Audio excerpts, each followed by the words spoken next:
Welcome, dear learners. Welcome to the lecture series on investment management. Dear learners, as you know, we are crafting the lecture series on unit number 3, common stock analysis and valuation.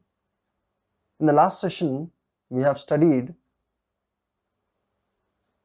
how to calculate the price of the equity share if the investor holds it for 1 year. So these methods we have classified. This method, 1 year holding period, is classified under the first category of methods to valuate equity share, that is the valuation based on dividend discounted models. So this is again a continuation class to the first method, that is 1 year holding period. So let us look into this question. So see, we are coming up with a good blend of questions so that you can understand and attempt each and every question in the examination.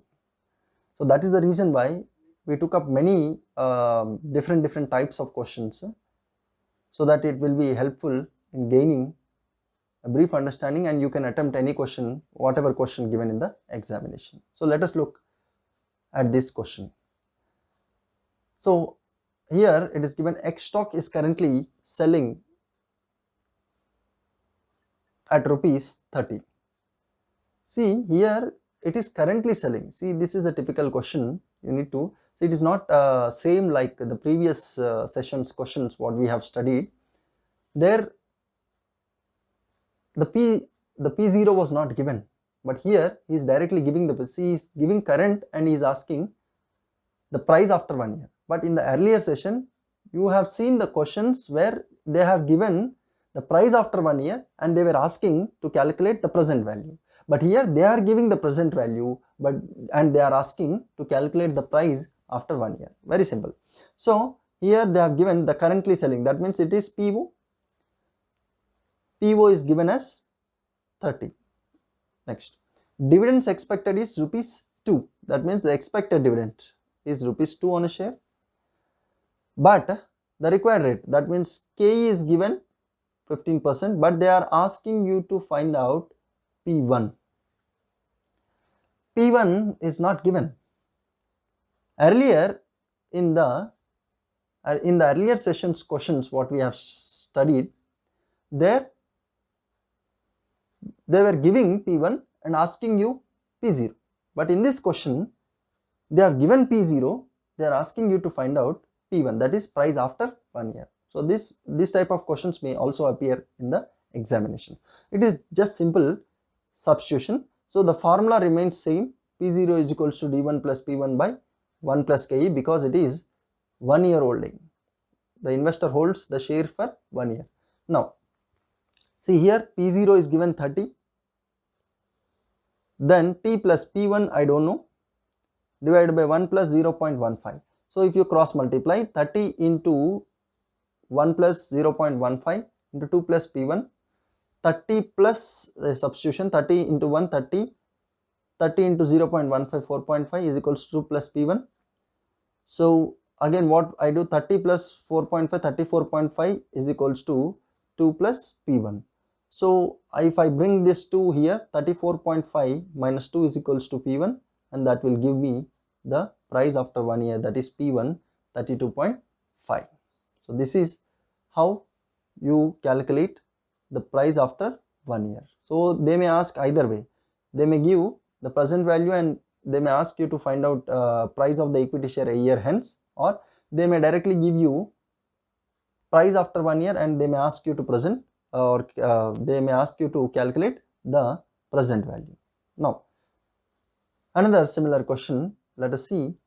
See here, Smith Kline Healthcare's share price on February 28, 1998 is rupees 401. So it is 401 on February 28, 1998, and the price on October 26, 1998 is rupees 480. See, the beauty of this question, they have given P0 and P1, but they have missed out KE. They have also given dividend. See, in the first question what we have solved today, they were giving P1, they were asking P0. But here they have given both P0 and P1 and also D1, but they are asking to calculate KE. So in this way they can miss out any one factor and they may ask you to calculate. So you can generally calculate using the same formula, but a little substitution or mathematics is needed. So given, so P0 is given as 40, P1 is given 401, P0 is 401, P1 is 480 and D1 is 35, but KE is missing here. What we need to calculate? So the same formula I have used. So P0 is 401, this is 401, 480 plus 35 by 1 plus KE. I don't know KE, I need to find out. So cross multiplication, here I will multiply this. 401 into 1 plus KE is equals to 480 plus 35. So what I do, 401 plus 401 into 1, 401 is plus 401 into KE, 401 KE is equals to 480 plus 35 is 515. So 401 KE is equals to, I will send this 401 here, 515 minus 401. So leftover is KE is equals to division 114 divided by 401. Simple substitution. KE is 0.28, that means 28%. So KE is expressed in percentages, the cost of equity is 28%. So this is again a good problem to learn. So these kind of problems generally they give, see the solution part is very small, but the understanding, lots of understanding is required to calculate such kind of problems. Or if you don't understand it clearly, they may throw you in confusion. So practice many problems so that you will gain understanding on how to read the question and how to analyze it and how to evaluate it. So that's all for today. We have studied, we have solved 2 questions on 1 year holding period. So we'll be coming up in the next session with the multiple year holding period. I think these 4 problems, the last session we have solved 2 problems on this method, and today we have solved 2 problems on this 1 year or single year holding period. So this is enough as far as this method is concerned.